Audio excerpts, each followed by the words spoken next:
Hello everyone, welcome to week 4 of the Bbdl. Yes, that's right, I said week 4. I made a mistake and forgot to hit record for week 3. So the results for week 3 was, it was 2 matches and I won both matches 4-0. So week 3 was a win for us, and I apologize that I don't have that video. Unfortunately, I'm an idiot and forgot to hit record. So we're just going straight into week 4 here. This is our cross-conference match. So I'm actually playing someone from the Scarlet Conference, and the one that I got was Ted. So I'm going against Ted. We have actually a couple of similar mons on our team, mainly Gyarados and Rillaboom. Those two being, I think, honestly the only two, but they're two big ones. And he also has the combination of both Chi-Yu and Flutter Mane, which is really hard to play against. So I'm kind of trying to figure out what I want to bring here. And honestly, this game was like 2 or 3 weeks ago, I think. So I don't exactly remember how these games go. But I will do my best to give the best commentary that I have. I know for a fact I bring Scizor because Scizor is my answer to the Flutter Mane. A Bullet Punch from Scizor will knock out a Flutter Mane, so that's why Scizor comes. And pretty much anytime you see a Flutter Mane on the other team, you can probably expect me to bring my Scizor. So getting into game 1 here, he does lead off with the Gyarados and Klefki, and I choose to lead off with my Farigiraf and my Hariyama. So this is a pretty standard fake out trick room lead, and I do feel that that's kind of obvious. I'm pretty sure I just go for the fake out into... Nope. I'm sorry. I go straight for the fake out right into the trick room here. And so the Klefki doesn't flinch, so we know it's Covert Cloak. He does go for the taunt on my Farigiraf, but my Farigiraf does have the Mental Herb, so we shake off the taunt immediately, so that means that our trick room is going up. Honestly, I should have planned better for the screens. I think the only thing that I have that can get rid of screens is my Ursaluna, which I believe is carrying Brick Break this week. So Reflect goes up first, Light Screen's going to come the following turn. So now he's got double screens up, and we know that they're only going to last for 5 turns because it has Covert Cloak instead of the Light Clay. That would extend it to, I want to say it's 7 turns. So we're just going for damage here. The Gyarados does hit us with a Waterfall. I do believe that's a pretty offensive Gyarados. I don't exactly remember the EV spread on my Farigiraf this week, but I do believe that Gyarados has got a decent amount of attack investment, but I'm not 100% sure. And we do have Clear Amulet on our Ursaluna, just in case he wanted to attempt to Intimidate Cycle me with his Gyarados. That's just to kind of reduce the amount of times we get intimidated. And I did run, instead of running Guts this week, I ran Bulletproof to help counter the Flutter Mane more. Because I think I was like Terra Ghost or something like that. He does hit the Waterfall on the Scizor, which does a ton of damage. Once again, kind of leading me to believe that it is more offensive.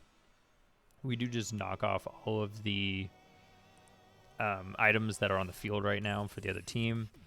And once again, it's kind of just a rough position because we have to work around his screens and last for 5 turns total, but I think maybe 3 more turns at least.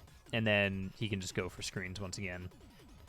So I do opt to Terra into the water type here to minimize the damage that I'm going to take on the Waterfall, because changing into water type will make it a resisted attack, hopefully allowing me to live at least 1 more. and then I do go for a little bit of damage on the Klefki. I actually do quite a bit. We go for Drain Punch on the Klefki, almost knocking it out. I want to be able to get rid of this Klefki before he's able to set up a second round of screens, just because a second round of screens is gonna automatically just end the game for me. Luckily with that Terra Water, we do actually end up living a Waterfall and a Dazzling Gleam combination. So the main thing here is just trying to get rid of this Klefki. I think he's only revealed 3 moves, both screens and the Dazzling Gleam. So not too sure if it has Protect. If it does have a Protect, that's fine. There I am choice locked. So there is going to be no Bullet Punch, I think. Or I'm sorry, U-turn. I was thinking maybe I swapped out there to try and preserve it later for a Flutter Mane in the back, but I do just take the knockout on the Klefki. And I believe Gyarados is just going to Waterfall the Scizor and knock it out. And then I'll just do nothing to the Gyarados. Unfortunately, my Hariyama doesn't really have anything to hit Gyarados, so Gyarados is incredibly safe just sitting here on my Hariyama. And my Hariyama is at -1 after being intimidated. Why I didn't switch it out earlier, I honestly have no idea. Luckily, the Reflect does go away, and that does do quite a bit for me in terms of like being able to deal damage. So a lot of these moves, all these moves I've been hitting have been through have been through the Reflect. And so he does go right back out to his Flutter Mane. His Flutter Mane's pretty safe here just because Scizor is now gone. So I can go for Bullet Punch on my Hariyama to try and do some damage to it.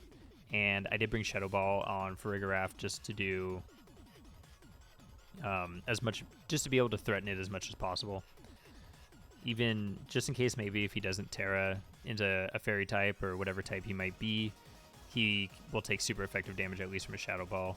And if he does Terrastallize, then we do get a decent bit of damage down anyway. So it does go for the Moonblast on my Baratheon, which does almost knock it out, and they do finish it off with the Waterfall. So Trick Room is now off the table for the rest of the game, and we are stuck with a -1 Hariyama and my Ursaluna. I actually see I didn't bring Brick Break, so I don't have any way to get rid of screens. Once they're up, and that's just something I have to live with, which is really unfortunate because I don't get around the screens very well. It's really hard to live for 5 turns without playing it absolutely perfect in doubles. So we are just going to go for another Bullet Punch here on the Flutter Mane, and I am going to Protect with my Ursaluna just to not take because my Ursaluna is slower, it's going to take a Waterfall from the Gyarados, and I want to minimize the amount of damage that the Ursaluna takes before this Flutter Mane goes down. So Flutter Mane does go for Moonblast, and it does knock us out. I believe we are Assault Vest, so I think I live if I'm at full HP, but obviously I wasn't, so it does knock me out. And Mormont's just kind of stuck here by itself to face down 3 Mons all by itself. And honestly, there's kind of really no way out of this. I just decide to go for a KO, which I don't think I'm going to get because the Moonblast and Waterfall combinations can be enough to knock me out. That's going to do it for game 1. Yeah, he just absolutely throttled me there. I really need to, for game 2, need to switch up my leads and maybe switch up what I bring and play maybe a little bit more safe with some of my Mons that I have in the back.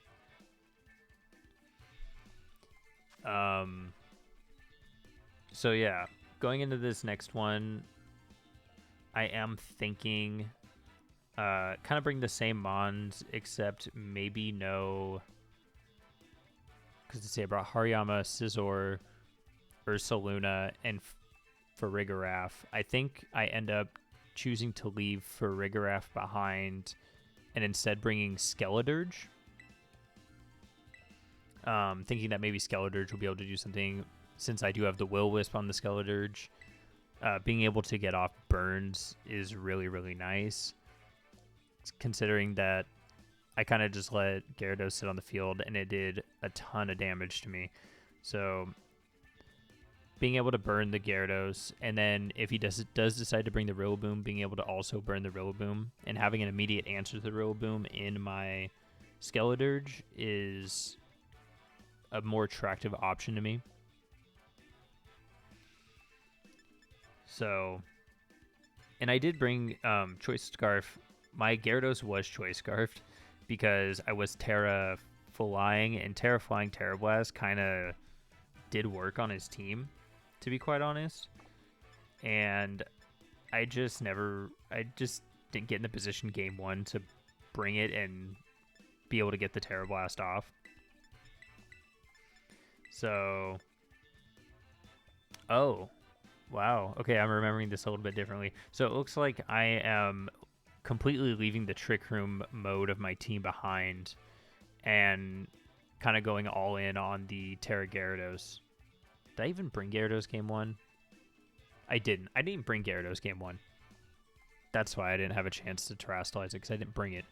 So yeah, we're going to go in with a completely different look here. I did this week want to bring 2 different looks. I didn't want to pigeonhole myself into the Trick Room and wanted to bring something else that I could maybe do if the Trick Room didn't really work out. And I had a lot of trouble with the Trick Room game 1. I mean, I got it up, but I didn't really gain an advantage off it because of the Clef Key. So this game, we're leaving it behind, and we're going to lead off with both Skeledirge and Hariyama. So I know the item on the Gyarados. I know that the Gyarados is going to be the safety goggles. And the Chi-Yu, I'm assuming, is probably either Choice Specs or Charcoal.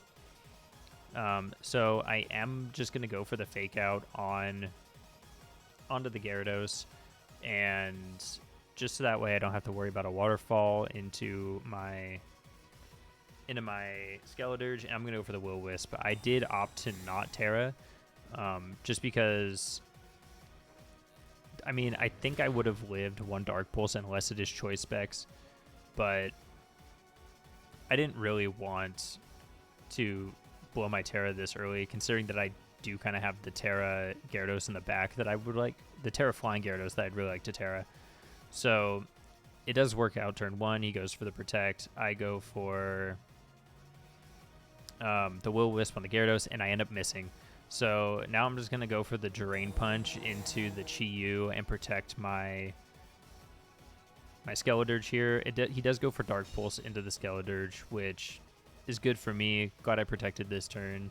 And he doubles up into the Skeledirge with a Waterfall.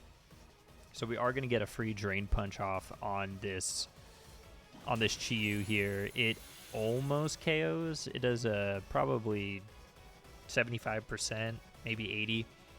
And I mean, that's pretty good. If I can get rid of this Chi-Yu before Fluttermane comes out, that's going to be really helpful. I find myself in a position again where I don't want to Terrastallize, so I'm kind of swapping in my Scizor into a really bad position if he does choose to double up again. I do believe that the combination of just a Dark Pulse and a Waterfall will knock me out. Yeah. Considering the damage that Waterfall did in game 1, yeah, that's just going to knock out Scizor. I don't think crit really mattered there. It might have mattered had I gotten the Will-Wisp off earlier on in the game, but the Will-Wisp did miss, so yeah, that's just going to knock us out even without the crit, I'm pretty sure. But we are going to return the knockout on Chi-Yu, and we are just going to go...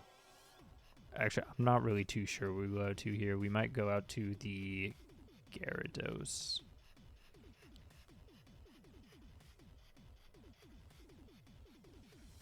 Obviously, even me in the present time had no idea what I was going to do. I do end up going out to the Skeledirge. and Gyarados doesn't have Intimidate. It does have Moxie, because if I got at least one knockout with my Gyarados, I was just gonna kind of steamroll with him. So I did opt to bring the Moxie instead of the Intimidate, but in hindsight, I do think the Intimidate was probably better, just because being able to lower the physical attack on other mons is just so valuable. And I do feel pretty threatened by the Gyarados here. I really do want to be able to get off a burn on it. So I am just going to Terrastallize here and just go straight for the burn. He does choose to Terrastallize his Rillaboom just in case I decided to use a fire attack into that slot. It's going to help the Rillaboom take it a lot better. And so this turn we're hoping for no Will-O-Wisp miss, and I believe, honestly I don't remember what I clicked with Hariyama. It might have been knockoff. He does go for the knockoff on my Skeledirge, just knocks away the leftover, so I don't have any more passive recovery, but I do still have my slack off, which is good. So we do finally land the burn on the Gyarados. Honestly, this game is just kind of going for the burns on these guys. My Hariyama does end up flinching, which is really unfortunate, because whatever move I went for, I'm not going to get off now, and it is very easily in range to just get knocked out by almost anything from Rillaboom, and like probably 2 waterfalls from Gyarados will do it. So I do decide to swap out. I go right into my Gyarados. Unfortunately, I don't have the Terra left for my Gyarados, so he's going to come in and have pretty much nothing. That is if he were to live there.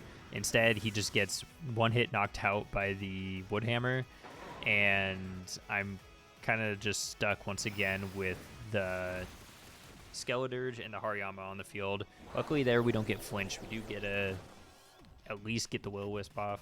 The Will-O-Wisp is going to negate the damage of, or negate the healing of the grassy terrain on that side of the field for the Rillaboom, and since the Gyarados is a flying type, it's not going to get any grassy terrain healing anyway, so don't really got to worry about that. At this point, I'm not really too threatened by the Gyarados because it is burned, and a grassy terrain Woodhammer from Rillaboom is still going to do a massive amount of damage. So I kind of just want to target down this Rillaboom. Unfortunately, the only attacking move I have this week is Torch Song, so I'm stuck Torch Songing 2 water-type Pokemon right now. And doubling into the Rillaboom doesn't really pay off because he goes for the Protect, so he is just going to get a free turn to attack with Gyarados while I get nothing out of this turn. He does about, I want to say that was like 50, so my Hariyama will take one more of the waterfalls and nothing from Rillaboom. One Woodhammer from Rillaboom is going to knock me out.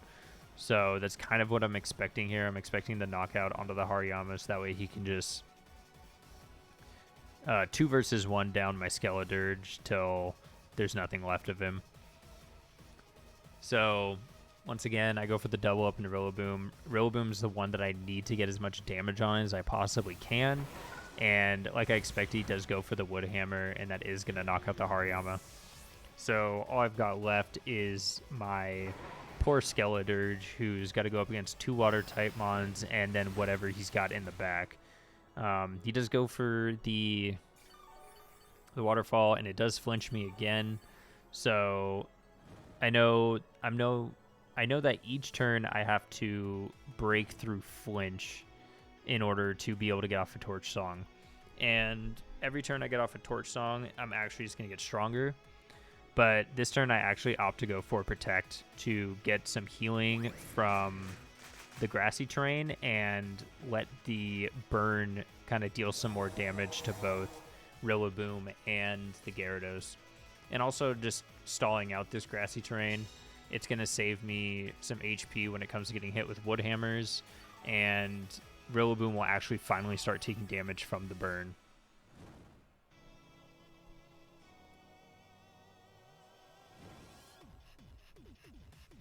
And honestly, at this point, my win con is just to hope that Skeledirge doesn't get knocked out by these two. Stall as much as I can with Slack Off. And try to get boosts with Torch Song, so that way hopefully whatever's in the back will kind of get knocked out by one Torch Song, because I'm not anticipating having a lot of health once these two go down. So they do go for the Helping Hand Woodhammer, which does do quite a bit. Luckily, though, Rillaboom is taking recoil from this, and he does pop his Citrus Berry.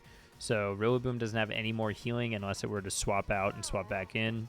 I do go for the Slack Off to heal as much damage back as I can. I do almost go back to full. So I actually I think I actually gained HP on that turn. So here I'm just trying to focus down this Rillaboom. I'm not really worried about the Gyarados. I'm trying to get Torch Songs off to attempt to get my special attack up. He does end up doubling into me again. He doesn't go for the Helping Hand Woodhammer. And I do get flinched. So that is going to be... So far I haven't gotten off a single Torch Song. I flinched both turns I've gone for the Torch Song. And so where I should have 2 special attack boosts, I have 0. So I'm just going to go for the Protect again, do my very best to live as long as I possibly can to stall out and get Chip with this burn. Like I said earlier, my only hope is to go for all of this stall tactics just to have maybe a chance to win. So I apologize for the ending of this game. It's very slow and very boring, and it's a lot of me just kind of clicking Slack Off and clicking Protect and hoping that I'm able to just stall out as much as I possibly can until the end of the game. So we do live. Luckily, we don't flinch, so we are able to get the Slack off. And that does kind of put me in range once again to be able to take another Woodhammer and another Waterfall, barring any kind of crits. So I do just opt to go for the Protect here to get more burn damage off on these guys. A lot of this is just kind of rinse and repeat with my Skeledirge. Honestly, there's not really a whole lot to commentate on here because it's a lot of the same stuff. Just praying for no protects